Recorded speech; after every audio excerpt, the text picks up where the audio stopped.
So ito yung gagawin natin ngayon mga master. At saka i-share ko din sa inyo itong nabili ng asawa ko na automatic washing machine. Whirlpool ang brand. Ayan o.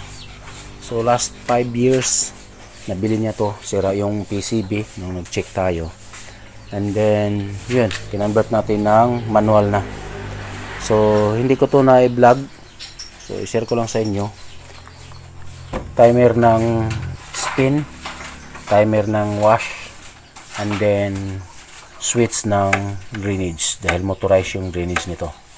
And then on and off or selector switch para hindi sabay yung spin at saka wash. Dahil pag mag-spin ka, gagana to siya, ma-drain yung tubig. Kaya nilagyan natin ng selector switch.